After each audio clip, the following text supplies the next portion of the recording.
Hey, welcome.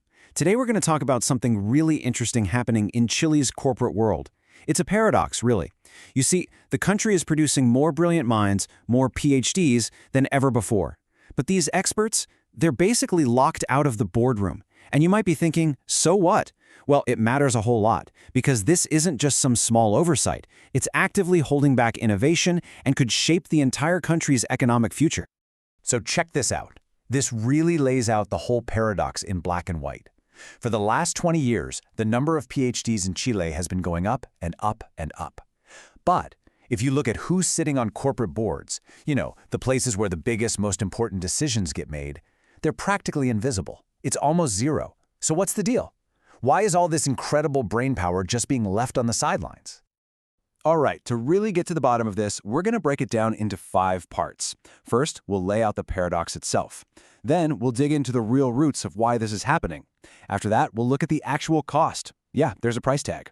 Then we'll see what successful countries are doing differently. And finally, we'll talk about what a path forward for Chile could actually look like. Okay, let's start with the big picture here. In any modern economy, right, it's the super specialized knowledge, the advanced human capital that really drives growth. But in Chile, there's this huge disconnect, this massive gap between the incredible expertise being created in universities and how it's actually being used or not used in the business world. And let's be really clear about this. This isn't just an accident or something that just happens. By keeping these experts out, companies are actively putting a ceiling on their own potential. They are deliberately limiting the quality of their own strategic thinking, and that directly hurts their ability to innovate and compete on a global scale. It's kind of wild when you think about it. So, why? Why is this happening? It's not a simple case of nobody wanting to hire them. The answer is actually buried pretty deep in social structures that have defined Chilean business culture for a long, long time. Our source material calls it a kind of structural ignorance. Let's dig into what that actually means. Okay, first up, there's this idea of cultural capital. You can basically think of the corporate elite as a kind of exclusive club. And in this club, the most valuable thing you can have isn't necessarily your knowledge or your expertise, it's your connections. It's the classic case of who you know being way more important than what you know. And this gets reinforced by something called the theory of elites. All this really says is that people in power, well, they naturally try to keep that power. And how do they do that? By keeping their circles closed. They let in people who are just like them, which pushes out the outsiders. The people whose main credential is their scientific skill, not their social status. And this quote, wow, it just sums it all up perfectly. It describes this closed loop, this echo chamber, where just belonging to the right social group is valued more than having brilliant world-class knowledge. It's a system that's literally designed to filter out the very people who could be driving the next wave of innovation. Now, this isn't just some academic debate about who gets to sit at the big table. This exclusion has a real, tangible economic price tag. We're not just talking about fairness here, we're talking about performance, productivity, and the entire country's economic future.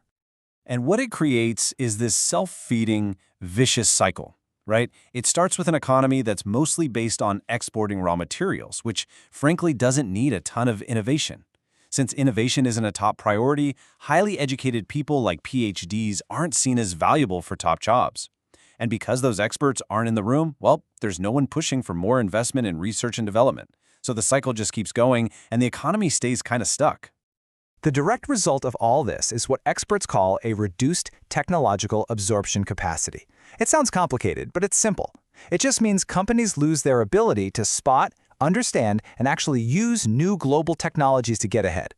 Think about it. If you don't have people on your board who live and breathe this stuff, the gap between what's happening out there in the world and what your company is doing just gets wider and wider. Okay, so if that's the problem, what does the solution look like? The good news is, we don't have to invent it from scratch. We can just look at how the world's most innovative and competitive economies are set up.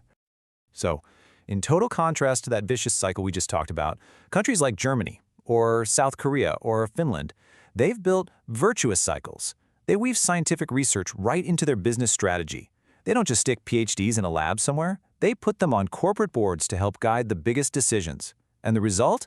It's an upward spiral of high productivity and creating real, lasting value. And the difference is, well, it's stark. You can see it right here. This chart shows a super strong connection between having advanced experts in leadership roles and achieving higher productivity. That gap between Chile and the OECD average isn't just a number on a chart. It represents a huge loss of potential competitiveness for the entire country. So the gap is clear, and the stakes are really high. But this isn't a permanent situation. It can change. So, what's the actual path forward for Chile to become a real knowledge-based economy? It looks like the solution has to come from two directions at once. You need a push from smart public policy, things like tax breaks for companies that hire PhDs, or more funding for R&D. But you also desperately need a pull from the private sector itself, a real cultural shift where business leaders finally recognize that their long-term survival and profitability depend on their ability to innovate. And this is the bottom line, really. Putting PhDs on corporate boards isn't about looking smart or having fancy titles in the annual report. It's about a core, hard-nosed business strategy.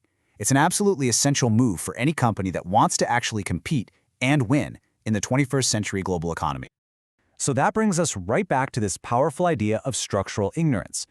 The big question, the final question, is whether Chile's corporate world can finally break with this old tradition. Can it recognize the incredible competitive power it has in its own people? The potential is absolutely there. The only question left is whether the will is too.